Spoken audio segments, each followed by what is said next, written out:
வணக்கம் நண்பர்களே, நான் உங்க கிச்சா பேசுறேன். தீர்காயுஷ்மான் பவ சௌமிய, அதுக்கு என்ன அர்த்தம் அப்படின்னு மகாபிரியவா கேள்வி கேட்கிறார்.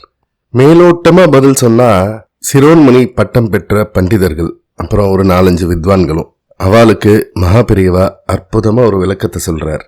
அந்த விளக்கம் பத்தினதுதான் இந்த பதிவு. அந்த விளக்கம் என்னன்னு தெரிஞ்சுக்கிறதுக்கு முன்னால நம்ம சேனலை இது வரைக்கும் சப்ஸ்கிரைப் பண்ணாதவங்க கண்டிப்பா பெல் ஐகான் கிளிக் பண்ணுங்க, சப்ஸ்கிரைப் பண்ணுங்க.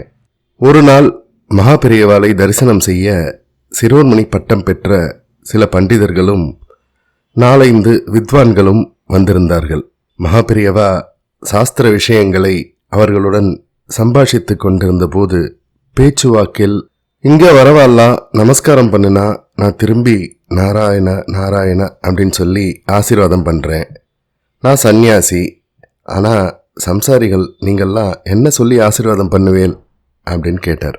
வந்திருந்தவா தீர்காயுஷ்மான் பவ சௌமிய அப்படின்னு சொல்லி ஆசீர்வாதம் பண்ணுவோம் மகாபிரியவா அப்படின்னா.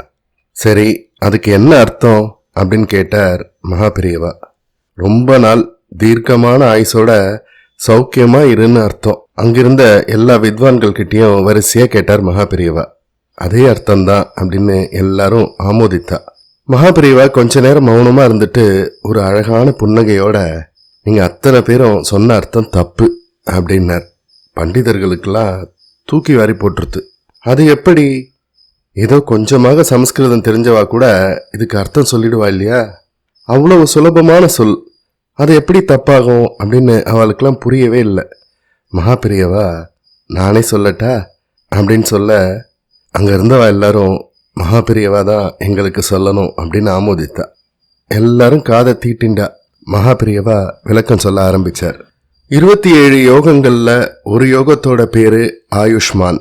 11 கரணங்கள்ல ஒரு கரணம் பவங்கிறது.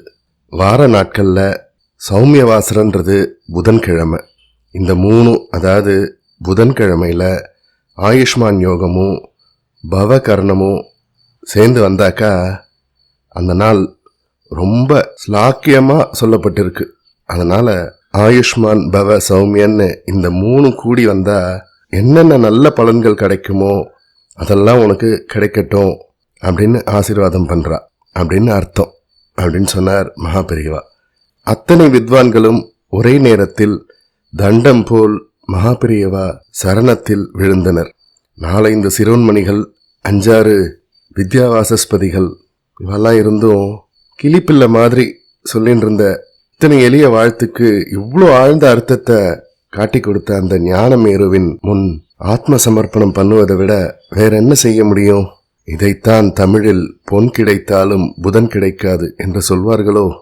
புதன்கிழமையோட இந்த யோகமும் கரணமும் சேர்ந்து அமையும் நல்ல நாள் அரிது என்பதாலோ.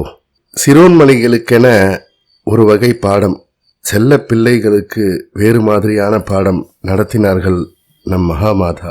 நாம் சிரோன்மணிகளாக வேண்டாம், என்றுமே நம் மகாபிரியவாளுக்கு செல்ல குழந்தைகளாகவே இருப்போம். மனசுல எந்த கல்மஷமும் இல்லாம. ஜெய ஜெய சங்கர ஹர ஹர சங்கர.